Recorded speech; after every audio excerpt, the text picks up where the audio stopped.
Assalamualaikum warahmatullahi wabarakatuh. Inilah tata cara mandi wajib yang sah dan benar. Mandi wajib atau mandi junub adalah mandi dengan menggunakan air suci dan bersih yang mensucikan dengan mengalirkan air tersebut ke seluruh tubuh, dimulai dari ujung rambut sampai ujung kaki. Tujuan dari kita melaksanakan mandi junub adalah untuk menghilangkan hadas besar yang harus dibersihkan sebelum mengerjakan ibadah sholat. Adapun penyebab-penyebab mandi junub diantaranya: 1. Karena berhubungan intim. 2. Karena keluar air mani. 3. Karena keluar haid. 4. Karena keluar nifas. 5. Dikarenakan meninggal dunia. 6. Dikarenakan masuk Islam atau menjadi mu'alaf. Dan 7. Karena melahirkan. Nah, penyebab inilah kita mesti melaksanakan mandi junub. Terdapat 3 cara mandi junub yang dicontohkan oleh Rasulullah Sallallahu Alaihi Wasallam yang mesti kita ketahui. Namun dalam video ini akan dijelaskan satu di antara 3 cara mandi junub Rasulullah Sallallahu Alaihi Wasallam.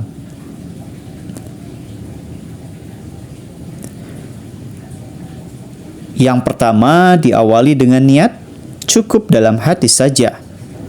Sesungguhnya amal itu tergantung niatnya, dan setiap orang akan mendapatkan yang ia niatkan.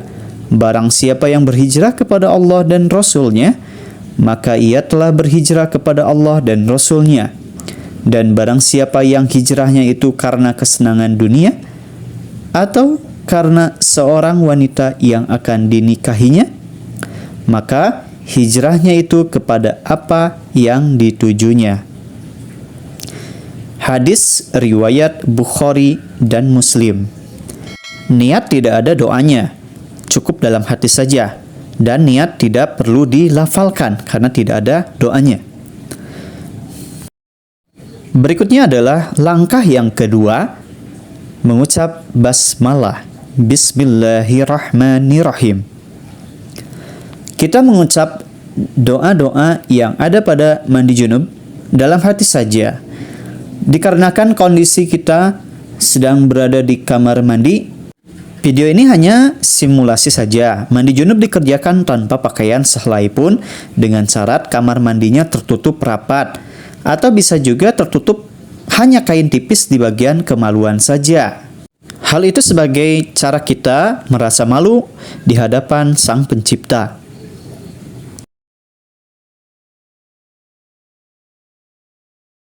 Berikutnya adalah langkah yang ketiga, membersihkan kedua tangan sebelum kita membersihkan bagian kemaluan dan bagian dubur. Bersihkan kedua tangan tersebut sebelum kita memulai membersihkan bagian kemaluan dan dubur tersebut. Jadi supaya tidak ada hadas yang menempel ketika membersihkan bagian kemaluan dan bagian dubur. Lanjut, setelah itu kita mengerjakan rangkaian yang keempat. Kita membersihkan bagian kemaluan dan dubur pakai air. Tangan kanan untuk memegang gayung dan tangan kiri untuk mencuci kemaluan dan duburnya. Jadi kita menggunakan tangan kanan untuk memegang gayung, ya.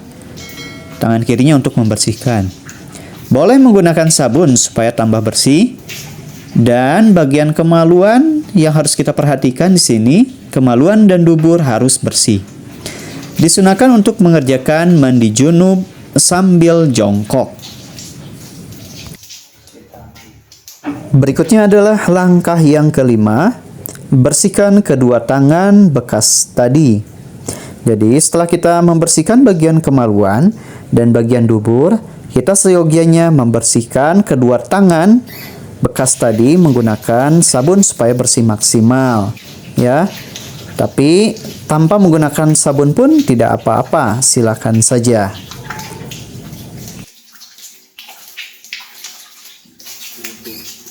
Berikutnya adalah langkah yang keenam, membaca basmalah, mau mengerjakan wudhu. Bismillahirrahmanirrahim.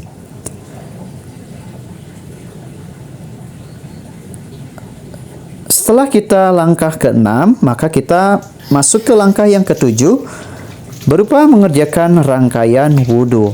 Seperti yang ada pada video ini, kita mengerjakan rangkaian wudhu seperti kita mau melaksanakan sholat pada umumnya, atau seperti kita mau melaksanakan sholat 5 waktu yang selalu kita kerjakan setiap harinya. Boleh kita mengerjakan wudhu sempurna sampai mencuci kaki, atau bisa kita mengakhirkan mencuci kaki pada rangkaian tahap mandi wajibnya. Artian, ya ini dua pilihan yang bisa kita pilih. Ya, boleh pilihan yang pertama atau pilihan yang kedua, dan sah-sah saja. Dalam video ini kita menggunakan cara yang kedua, yaitu melewatkan mencuci kaki pada rangkaian wudhu dengan cara kita mengakhirkan mencuci kakinya pada rangkaian tahap mandi wajibnya. Jadi bisa kita lihat sama-sama. Berikutnya adalah langkah yang ke-8, menyela-nyela rambut dengan menggunakan tangan sebanyak 3 kali. Kita lihat, kita ciduk menggunakan tangan kita, kemudian sela-sela menggunakan tangan kita. Ciduk airnya, kemudian sela-sela, dimulai dari bagian depan sampai bagian belakang, dan menyela-nyela kembali dari belakang kepala hingga ke depan kepala.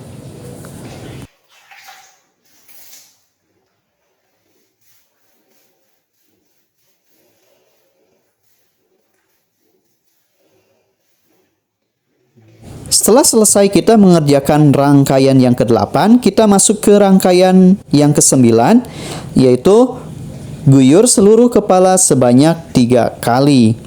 Boleh juga kita menggunakan media sampo supaya bersih maksimal, tapi tidak jadi mengapa kalau misalnya kita tidak menggunakan sampo.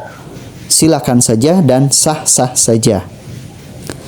Oke, sekedar informasi, jika kita berhalangan menggunakan air dikarenakan sedang sakit, boleh mandi junubnya diganti dengan cara bertayamum.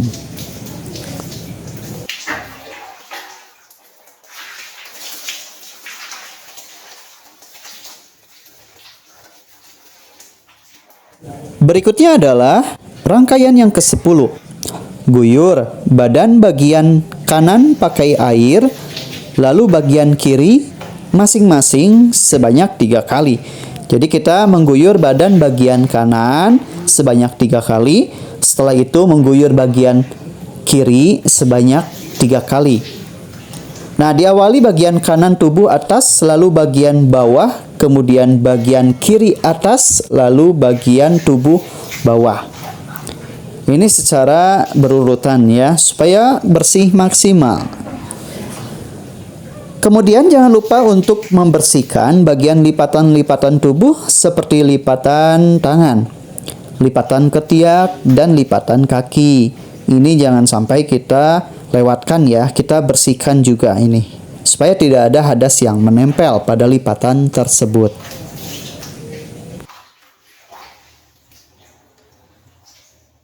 Selanjutnya adalah rangkaian yang ke-10, guyur seluruh badan sebanyak 3 kali secara merata dari bagian atas sampai bagian seluruh tubuh. Kita guyurkan seluruh tubuh itu sebanyak 3 kali secara merata sehingga tidak ada lagi hadas-hadas yang menempel pada bagian tubuh kita. Jadi kita bersihkan secara maksimal ya.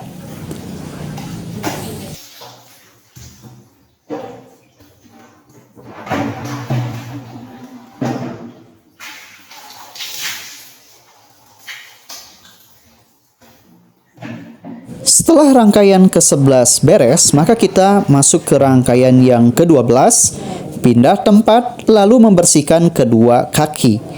Nah, ini adalah rangkaian wudhu yang diakhirkan pada rangkaian mandi junub. Nah, membersihkan kedua kaki adalah tahap dari wudhu yang diakhirkan pada rangkaian mandi junub. Demikian, Assalamualaikum.